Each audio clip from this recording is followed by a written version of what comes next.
दोस्तों, आज की कहानी एक ऐसी पाकिस्तानी महिला एसपी की है जो भारत के खिलाफ एक खतरनाक साजिश को अंजाम देने के इरादे से भिखारिन का भेष बनाकर चोरी छिपे भारत में दाखिल होती है।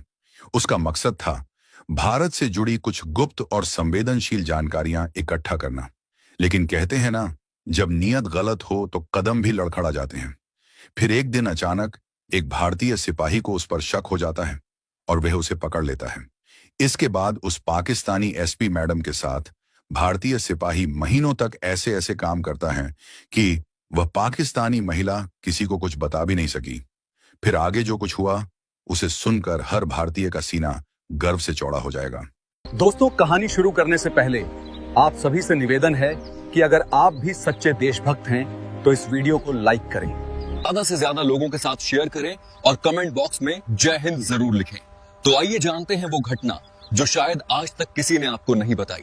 पाकिस्तान की खुफिया एजेंसी आईएसआई ने एक बेहद साहसी और खूबसूरत महिला अफसर को भारत में एक संवेदनशील मिशन के लिए तैयार किया था। उसका नाम सना मलिक था, जो पेशे से पाकिस्तान की एक सीनियर पुलिस अफसर यानी एएसपी थी। सना मलिक को आईएसआई के सीनियर अधिकारी ने जो काम सौंपा था वह था भारत के एक ऐसे सैन्य क्षेत्र की जासूसी करना जहां नए हथियारों का परीक्षण हो रहा था।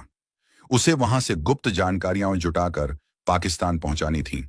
रात के समय एक गुप्त रास्ते से सना मलिक ने भारत पाक सीमा पार कर राजस्थान के रेगिस्तानी इलाके में दाखिल हुई। उसने भिखारिन का भेष धारण किया हुआ था। साधारण और फटे पुराने कपड़े पहने, बाल बिखरे हुए थे और साथ में एक पुराना थैला भी ले लिया जिसमें उसका कुछ जरूरी सामान था। कई किलोमीटर पैदल चलने के बाद सुबह वह उस शहर के बाहरी इलाके में पहुंच गई जहां भारतीय सेना का गुप्त बेस मौजूद था। सना मलिक बेस के पास घूम ही रही थी, तभी एक जवान ने उसे देख लिया और सना से पूछने लगा, अरे ओ लड़की, कौन हो तुम और यहाँ क्या कर रही हो?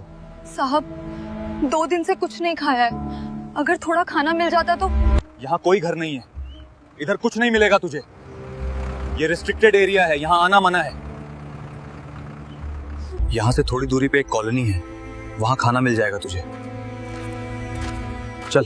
फिर सना सीधे सैनिक कॉलोनी में पहुंच गई और अगले 4 दिनों तक वह सैनिक क्वार्टरों के आसपास भिखारिन बनकर घूमती रही। गली गली जाकर भीख मांगती, खुद को बेसहारा बताकर लोगों से मदद की गुहार लगाती। वह जानती थी कि सेना के लोग दिल के नरम होते हैं, इसलिए वह हर बार नया तरीका अपनाती। कभी बच्चों के सामने बैठकर रोने लगती तो कभी बुजुर्गों के सामने अपनी बीमार मां की झूठी कहानी सुनाकर 2 रोटियों की भीख मांगती। धीरे धीरे उसकी शक्ल कई घरों को पहचान में आने लगी और लोग उसे बेचारी समझने लगे। सेना क्षेत्र के पास ही एक पुराना और वीरान बंकर जैसा कमरा था जो अब किसी काम में नहीं आता था। सना मलिक ने वहीं अपना रहने का ठिकाना बना लिया था। रात को वहीं सोती और दिन भर सैनिक क्वार्टरों के आसपास भटकती रहती। एक दिन वह एक पूर्व सैनिक के घर भीख मांगने पहुंची। वह परिवार बहुत दयालु था। उन्होंने उसे खाना दिया और पहनने के लिए कुछ पुराने कपड़े भी दे दिए। इसके बाद सना मलिक रोज वहां जाने लगी और धीरे धीरे उस परिवार सहित आसपास के कई लोगों का भरोसा जीतने लगी। अब वह सिर्फ खाने के लिए नहीं आती थी, बल्कि बातों बातों में दर्द, संघर्ष और देशभक्ति की झूठी कहानियां सुनाकर लोगों की सहानुभूति बटोरती थी। इसी बीच उसने अपनी असली चाल शुरू की। उसने एक छोटा सा अत्याधुनिक स्पाई कैमरा अपने कपड़ों में छिपा लिया।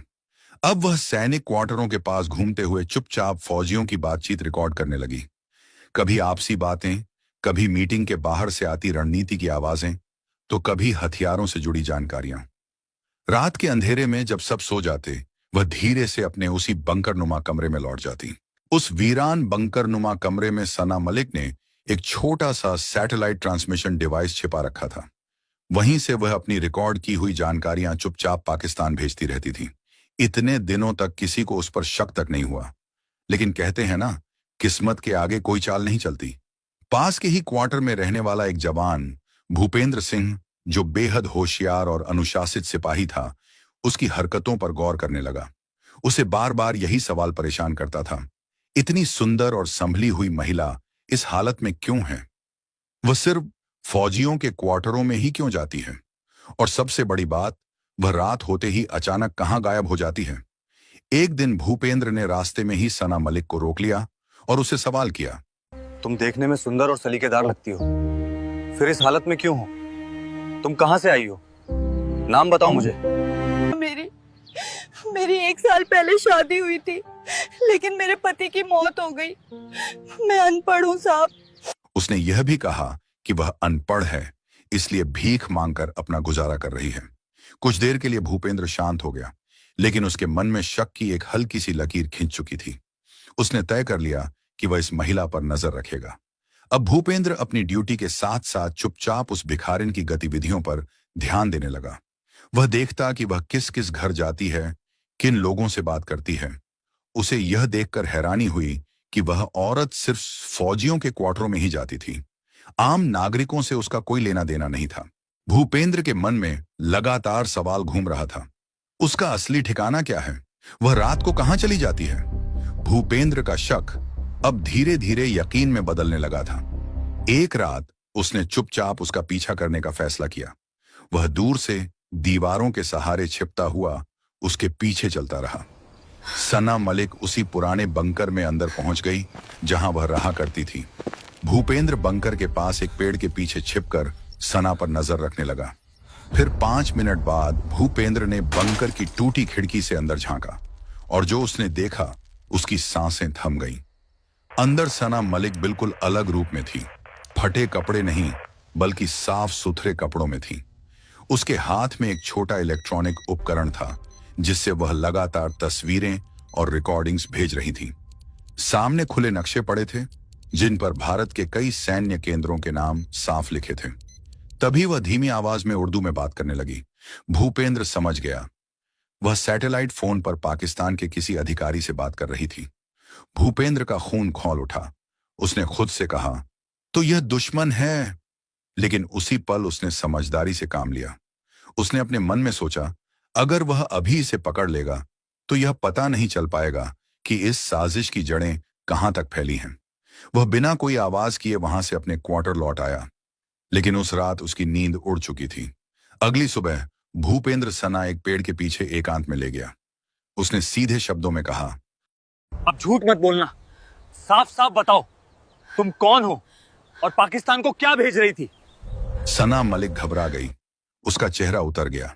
उसे समझ आ गया कि उसका राज खुल चुका है।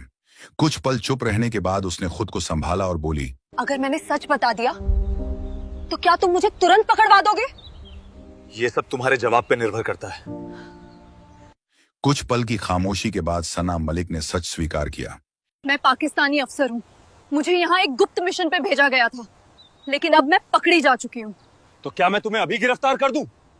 ये सुनते ही सना मलिक ने हाथ जोड़ लिए और घबराई हुई आवाज में बोली, नहीं साहब, मुझे गिरफ्तार मत कीजिए। तुम्हें जो चाहिए मैं देने को तैयार हूँ। तुम जो कहोगे मैं वही करूंगी। बस मुझे बचा लीजिए साहब। आज से मैं पाकिस्तान में जानकारी भेजना बंद कर दूंगी। भूपेंद्र एक पल के लिए सोच में पड़ गया। वह वर्दी में था, लेकिन उसका दिल कुछ और ही सोचने लगा। सामने एक बेहद खूबसूरत औरत खड़ी थी। सना उसे सामने से ऐसे देख रही थी जैसे वह पूरी तरह खुद को समर्पित करने को तैयार हो। कुछ देर चुप रहने के बाद भूपेंद्र ने बस इतना कहा, सुनो, एक काम करो, आज शाम मेरे घर आ जाना, तब तय करूंगा कि आगे क्या करना है। ठीक है साहब, अब मैं चलती हूँ। शाम को अच्छे से तैयार होकर आती हूँ। शाम को मिलते हैं। शाम होते ही सना मलिक ने साफ सुथरे कपड़े पहने, बाल संवारे और भूपेंद्र के क्वार्टर में पहुंच गई। वह रात दोनों ने एक दूसरे के साथ गुजारी। यह नजदीकी तन की थी, मन की थी, या सिर्फ छल था, यह साफ नहीं था। लेकिन उस रात से उनके बीच एक नए रिश्ते ने जन्म ले लिया, और अगले दिन से सना मलिक ने पाकिस्तान को कोई भी डाटा भेजना बंद कर दिया। भूपेंद्र ने उसका सैटेलाइट फोन और इलेक्ट्रॉनिक डिवाइस जब्त कर लिए। प्यार था, लेकिन देश पहले था। भूपेंद्र अब एक गहरी मानसिक उलझन में जी रहा था। एक ओर सना मलिक की मोहकता थी, जो उसके दिल की गहराइयों तक उतर चुकी थी। दूसरी ओर देशभक्ति और संदेह था, जो उसकी आत्मा को लगातार झकझोर रहा था। अब सना मलिक पहले जैसी चुप नहीं रहती थी। वह भूपेंद्र से अपने जीवन के बारे में खुलकर बातें करने लगी थी। अपने अतीत की झूठी कहानियां सुनाकर वह उसका भरोसा जीतने की कोशिश करती। दोनों शाम को साथ बैठते, बातें करते, खाना खाते और फिर साथ समय बिताते। भूपेंद्र अक्सर सोचता, क्या सच में इसके पीछे कोई मजबूरी है या यह सब ये मेरे साथ कोई नाटक कर रही है। उधर पाकिस्तान में आईएसआई बेचैन हो चुकी थी। लगातार सना मलिक से डांटा न मिलने पर वहां हलचल बढ़ने लगी। आखिरकार एक विशेष ऑपरेशन कहर की योजना बनाई गई। यह ऐसा मिशन था जिसमें भारत में छिपे एक अफसर की निष्क्रियता को देखते हुए बल प्रयोग के जरिए ध्यान भटकाने का फैसला लिया गया। कहानी अब एक बेहद खतरनाक मोड़ पर पहुंच चुकी थी। पाकिस्तान में आईएसआई के एक अफसर ने सख्त लहजे में कहा, अब सना मलिक को भूल जाओ, या तो वह पकड़ी जा चुकी है या फिर मर चुकी है, इसीलिए वो कोई जानकारी नहीं भेज रही। अब इंतजार खत्म हुआ। अब समय आ गया है मैदान में उतरने का और खून बहाने का। इसके बाद 4 प्रशिक्षित आतंकवादियों को राजस्थान की सीमा से भारत में घुसाया गया। उनका लक्ष्य था सेना के कुछ रिटायर्ड अधिकारियों की एक गुप्त बैठक पर हमला करना। इधर भारत में भूपेंद्र के पुराने सैन्य संपर्कों ने उसे बताया कि सीमा पर हलचल बढ़ गई है। भूपेंद्र को कुछ अनहोनी का आभास होने लगा था। भूपेंद्र सतर्क हो गया। उसने सना मलिक को पकड़ लिया और सीधे सवाल किया, सना, कुछ छुपा रही हो क्या? तुम्हारा पाकिस्तान अब क्या करने जा रहा है? सना मलिक चुप रही। उसकी आंखों में डर साफ दिख रहा था, लेकिन वह कुछ बोल नहीं पाई। अब भूपेंद्र पूरी तरह चौकन्ना हो चुका था। उसने सना मलिक की गहराई से तलाशी ली और एक छुपा हुआ डिवाइस बरामद किया, एक विशेष कैमरा जो अब भी सक्रिय था। भूपेंद्र ने उसकी सारी रिकॉर्डिंग अपने कब्जे में ले ली।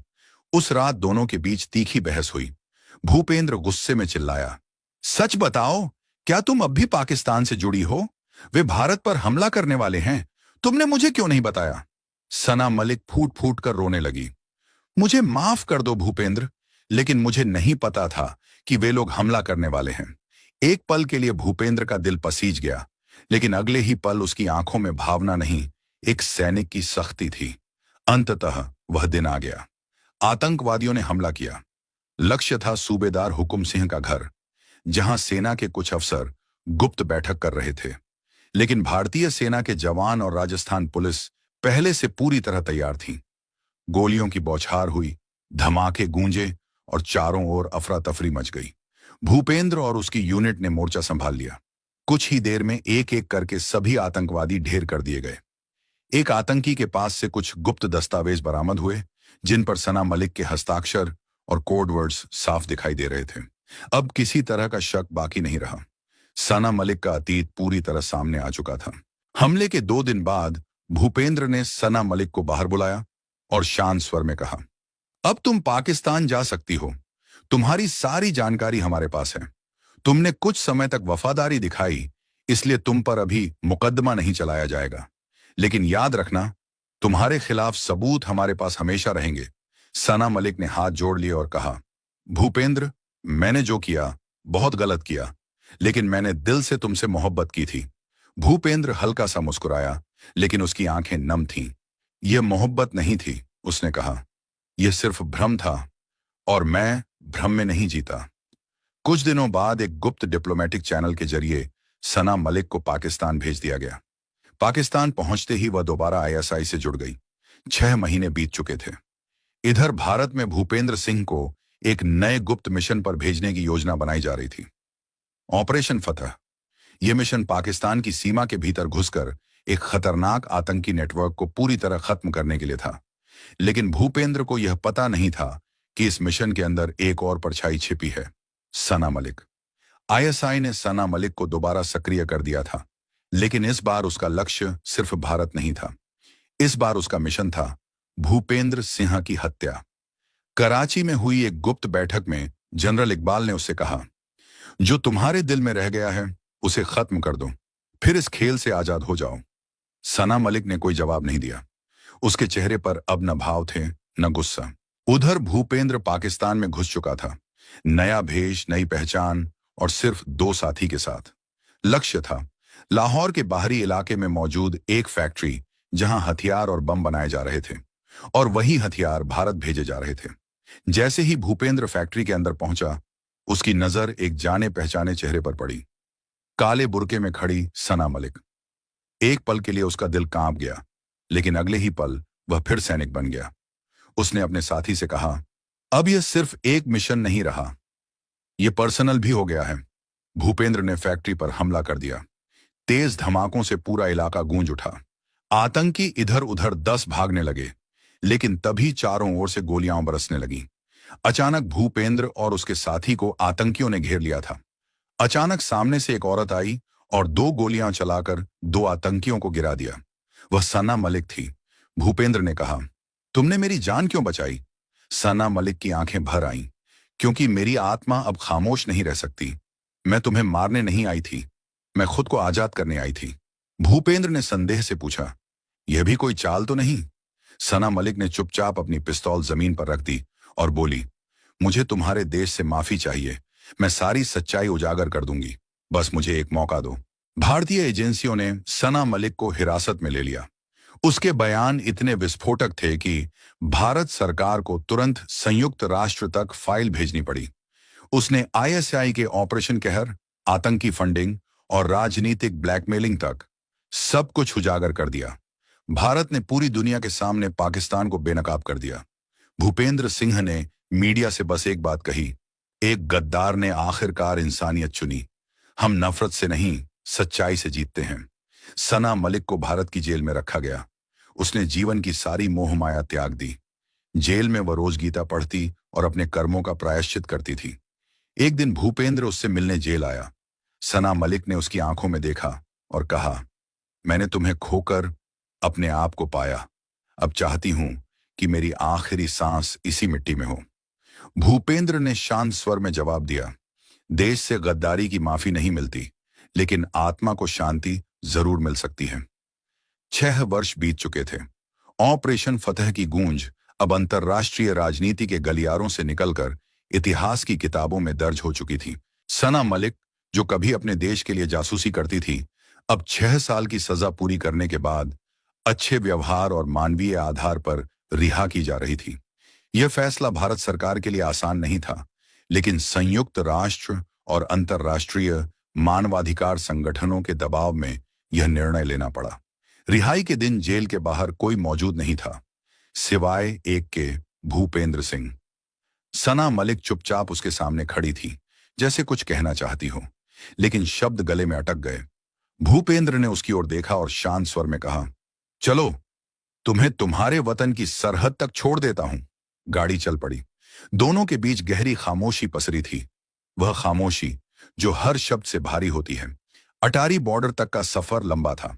हर किलोमीटर के साथ उनकी सांसें एक दूसरे की नजदीकी और दूरी दोनों को महसूस कर रही थीं। थोड़ी देर बाद सना मलिक ने धीमी आवाज में कहा, मुझे लगा था तुम मुझे देखने भी नहीं आओगे। भूपेंद्र ने कोई जवाब नहीं दिया। कुछ पल बाद बोला, मैंने तुम्हें सजा दी, अब शायद मोक्ष देना मेरा कर्तव्य है। सना मलिक की आंखें भर आईं, लेकिन उसने आंसू गिरने नहीं दिए। अटारी वाघा सीमा पर दोनों आखिरी बार आमने सामने खड़े थे। एक तरफ पाकिस्तानी रेंजर्स, दूसरी तरफ भारतीय जवान। बीच में लगी कंटीली बाड़ जैसे उनके दिलों के बीच की दूरी को बयान कर रही थी। जाते जाते सना मलिक ने पूछा, क्या तुम मुझे माफ कर पाए? भूपेंद्र ने उसकी ओर देखा और कहा, मेरी वर्दी ने तुम्हें सजा दी, पर मेरा दिल शायद तुम्हें कभी छोड़ नहीं पाया। अब मैं तुम्हें हर बंधन से आजाद करता हूं। सना मलिक ने सिर झुका लिया। उसकी आंख से आंसू की एक बूंद गिरी और अब वह पाकिस्तान की सीमा में आ चुकी थी। अब उसे न कोई नाम चाहिए था, न कोई पहचान, उसे बस आजादी चाहिए थी। 8 महीने बाद भूपेंद्र को पाकिस्तान से एक चिट्ठी मिली। प्रिय भूपेंद्र, तुम्हारे देश ने मुझे सजा दी, लेकिन तुमने मुझे आत्मा दी। अब मैं मुल्तान में एक स्कूल चलाती हूं, जहां लड़कियां पढ़ती हैं और नफरत से दूर रहती हैं। शायद यही मेरा प्रायश्चित है।